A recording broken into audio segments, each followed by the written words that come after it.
तो दोस्तों, आप बागेश्वर धाम को तो जानते होंगे। बागेश्वर धाम जिसमें धीरेन्द्र शास्त्री ने धन को ना रुकने के कुछ कारण बताए हैं, जो मैं आपको बताने वाला हूं कि बागेश्वर धाम जाने वाले हजारों श्रद्धालुओं का ये सवाल होता है कि वे दिन रात काम करके धन कमाने की कोशिश करते हैं, लेकिन उनके घर में धन टिकता ही नहीं। एक तरफ से पैसा आता है, दूसरी तरफ से कब निकल जाता है पता ही नहीं चलता। बागेश्वर धाम सरकार द्वारा धन न टिकने के कुछ कारण बताए गए हैं, जो इस प्रकार है। आप उनके फैन हो तो चैनल को सब्सक्राइब ज़रूर करो। पहला कारण, जिस घर में माता पिता का अपमान होता है, यानी बच्चे अपनी ज़िंदगी का फैसला, अपने घर का फैसला खुद करते हैं। घर में माता पिता की कोई अहमियत नहीं रह जाती है। इसके अलावा घर में संत का अपमान होना, घर में आए हुए अतिथियों को अपमान करना। ऐसे घरों में लक्ष्मी यानी पैसा कभी नहीं दिखता है। अगर मान लीजिए कहीं ना कहीं पैसा आ भी जाए तो बहुत जल्दी ही छूमंतर हो जाता है। दोस्तों, आप बागेश्वर धाम के कितने बड़े फ़ैन हैं? अगर अच्छे फ़ैन हो तो आप हमारे चैनल को सब्सक्राइब ज़रूर करें प्लीज़ दोस्तों। दूसरा कारण ये है कि जो व्यक्ति स्वभाव से क्रोधी होता है, उसके घर में भी लक्ष्मी माता का वास नहीं होता, यानी घर में धन टिकता ही नहीं। इसलिए व्यक्ति को अपने क्रोध को शांत रखना चाहिए, सभी से प्रेम युक्त वाणी बोलनी चाहिए।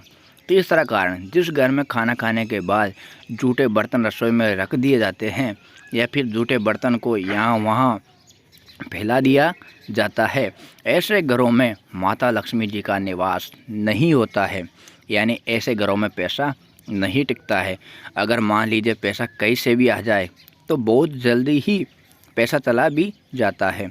चौथा कारण, जिस घर में उत्तर दिशा की तरफ कचरा फेंका जाता है, इसके अलावा जिस घर में उत्तर दिशा की तरफ झाड़ू रखी जाती है, उस घर में लक्ष्मी माता जी का निवास कभी नहीं होता है, यानी उस घर में पैसा नहीं टिकता है। इसलिए कभी भी उत्तर दिशा की तरफ ना तो कचरा फेंके, ना ही उत्तर दिशा की तरफ झाड़ू को रखना चाहिए।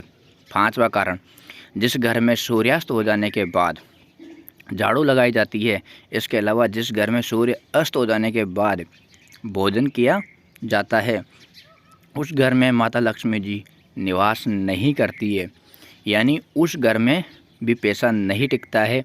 इसलिए हमेशा सूर्यास्त हो जाने के बाद ना तो घर में झाड़ू लगानी चाहिए और ना ही भोजन करना चाहिए। छठवां कारण, जिन घरों में केवल माता लक्ष्मी जी की पूजा की जाती है और भगवान विष्णु जी की पूजा नहीं की जाती, उस घर में माता लक्ष्मी जी कभी निवास नहीं करती है। जिस प्रकार जिस घर में पति का अपमान हो, वहाँ पत्नी कभी नहीं जाती है। उसी प्रकार माता लक्ष्मी भगवान विष्णु जी की पत्नी है। इसलिए जिस घर में माता लक्ष्मी की पूजा हो लेकिन भगवान विष्णु की पूजा न हो, वहाँ पर माता लक्ष्मी जी निवास नहीं करती है, यानी उस घर में धन नहीं टिकता है। सातवां कारण, बहुत से घरों में अधिकांश करके माताएं अब बहनें आटा गूँथ कर रोटियां बनाती है। जो आटा बच जाता है उसे फ्रिज में रख देती है और अगले दिन उसे रोटियां बनाती है। ऐसे घरों में माता लक्ष्मी निवास नहीं करती है। आठवां कारण, शाम की समय कभी भी मित्र, पड़ोसी, रिश्तेदार या भिखारी और अन्य किसी व्यक्ति को नमक का दान नहीं करना चाहिए। जिन घरों में शाम के टाइम किसी भी व्यक्ति को नमक दान दिया जाता है, उस घर में भी धन कभी नहीं टिकता। और आप बागेश्वर धाम के अगर अच्छे भक्त हो तो हमारे चैनल को सब्सक्राइब ज़रूर करके जाना दोस्तों। Thank you.